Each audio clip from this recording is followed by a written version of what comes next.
KiWiKaKi, go ahead, throw down his third here. Just recently did that. Get the pylon there. That way if something does show up, he is able to warp in units and protect it well. Twilight Council on the way. Looks like Blink going to be on the way, so possibly some Blink play. As you can see, he's went very heavy Stalker play. Not just 2 Zealots actually out right now. SjoW doing a great job sending out Marines to all these bases. Wait a minute, here comes a drop coming in. And units warping in possibly for KiWiKaKi, as he has not noticed this yet. Units being dropped in right now. Units on their way. The Blink Stalker, the Stalker, soon to be Blink Stalkers on their way. 1 Zealot being warped in, and that's mainly to buy time. And they are going to take on this army as he does shoot down the medvac. That way he will lose everything in his army, losing 1 Stalker for a medvac and all that. Good trade actually for KiWiKaKi in that ordeal. But if you do look at the supply tab, SjoW is up by 45 supply at the moment. He's got 8 Vikings out. Wow, a huge number of Vikings. 39 Marines, though. I don't know if it's a lot of Marines.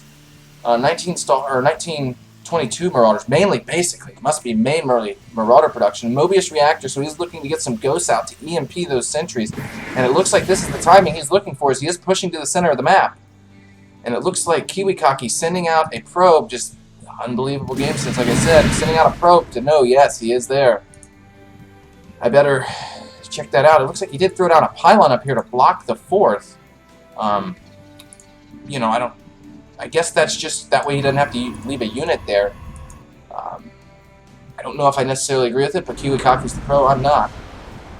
Looks like a cannon going down possibly here at the expansion, and it looks like he's going to try to push possibly this back hallway and catch him out of position. But as you can see, a large number of Blink Stalkers and plenty of Colossi, a few sentries in there to split. So what I imagine is when this attack happens, he may try to blink under these Vikings and focus fire them. It looks like SjoW at maximum supply right now. He actually is 45 supply ahead, as these rocks will need to be taken out. And I have to figure KiWiKaKi assumes something is up with the scan coming down here at his natural. He takes out the 3rd, as he is able to get his army in position in time, and it looks like this may work out extremely well for KiWiKaKi, as he is able to push back the Vikings. And there it is again, as the Vikings in position. Great force field splitting the army, and it looks like KiWiKaKi's maybe going to hold this off, as these Vikings are being thrown down, absolutely destroyed. But more great force fields, unbelievable force fields, as he does deter the Vikings almost completely, and he's forcing SjoW to push out of here. And he does, even the supply count actually goes ahead, and he's actually handled that extremely well by KiWiKaKi. Another huge blink, forcing, oh, there's a big EMP. Plenty of action in this game so far. More great force fields, great force fields. I'm surprised that many force fields were able to land after the EMP. It's almost able to pick off SjoW's entire army, and they do almost break even here. Just a great battle, really, from both sides, but surprisingly deflected by KiWiKaKi, especially here with these force fields. And then I think SjoW got a little anxious with those Vikings and pushed in, didn't know the Stalker numbers, and was able to pick off quite a few of those Vikings. I think 7 of them died. Only 1 or 2 was able to back off. Looks like only 2. And that evened the game up completely, as it was there's 200 food to like 155, so he was absolutely able to even it. Now he's going to push out and try to secure his gold. As you can see, it doesn't look like the Terran player has tried to secure any base yet. Pushing out to the center of the map here, stemming, chasing. I don't know what he's chasing. Possibly going to try to pick off the Zealot. He will. Good control there. Didn't take any extra hits there that he needed to. So, does take out a Zealot.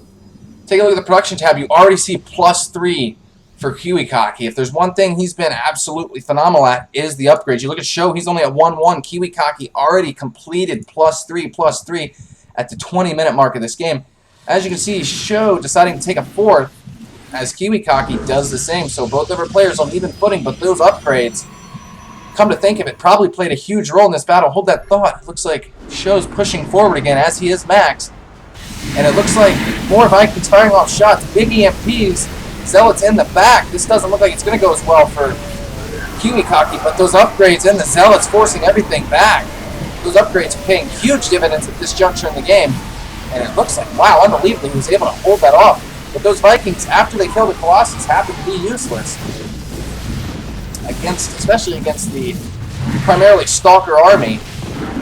as they are able to push that away, and the supply is still a little. There's a stem and a run, and then a big blink by KiWiKaKi, and it looks like the charge lot's coming in now, and it looks like KiWiKaKi is just playing this beautifully. Every time SjoW tries to run away, blinks forward, possibly thinking there were DTs in the mix. There were not, so a wasted scan.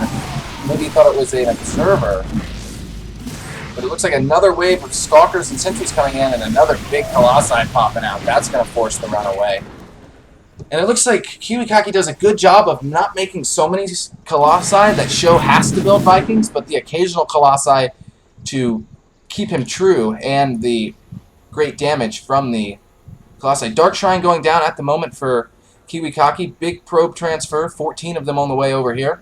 I'm going to put up the quick cannon just to make sure. Fourth finishing up for Dignitas SjoW at the same time. So 22 minutes into this game, we have an even game. That is good news for me. I like to cast long macro games. Big troops meeting at the middle. And it looks like KiWiKaKi, everybody kind of just holding still at the moment. Throwing down a pylon here, possibly to prevent against a back hallway run-by. Or just a forward location to warp in units. And it looks like KiWiKaKi may do a little push here towards the center and force SjoW back, because he's going to get both of these goes. They do get off EMPs, good EMPs that is.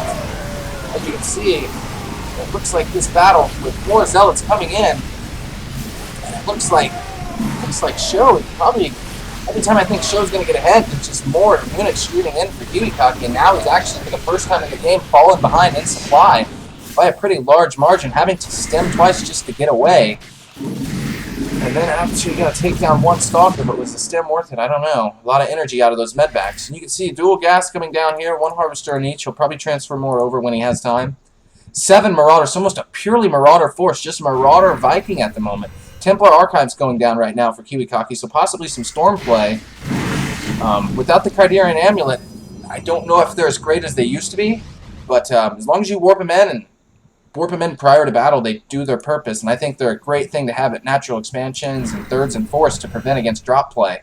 Just place one Templar there, you're able to storm. Looks like a DT running in here to this fourth, and he's going to be able to immediately take out this missile turret, and now they're going to have free reign on this mineral line. Big damage here for these DTs. We're going to see how it looks like only more SCVs transferring over. It looks like he has not even responded to this yet. SjoW has not, as these DTs are just given free reign. 10 kills on this one, 7 on that one, 17 total kills. And as they're going to chase away, and now he's going to get a few units, and it looks like not even going to do the scan yet. This DT possibly was going to go back to that expansion, and no way he's going to go there. But it looks like he's going to shell away, get an Immortal, or get not an Immortal, but a Marauder there. So that was a great DT. He's definitely paid for themselves. As you can see, the income tab, the production tab, everything pretty much at 0 right now for SjoW. The income tab, 0 minerals. So this was his only mining expansion, and it has been nothing for a long time. 82 harvesters right now for KiWiKaKi. What a large number. And it looks like KiWiKaKi sending troops back in again, and they're going to go right back away with no detection. Now these units are going to have to back off, but he's pushing out right now. It looks like he went with an Archon play as opposed to a Templar Storm. So here we come. Lots and lots of Vikings, but it just doesn't look like the army's going to be big enough. Dignitas SjoW pushing forward with everything, including SCVs. It looks like he's going to lose this game. Very well played by KiWiKaKi. And I really have to say, I think the upgrades won in that game. That big engagement down here at this third really is where the game was evened out. And from that point forward, SjoW was never able to respond. And that was a great game. And I'm really looking forward to Game 3 of this series. Our Protoss hero did force a Game 3. And yeah, just a great game. Looking forward to Game 3. This is Virtue signing out.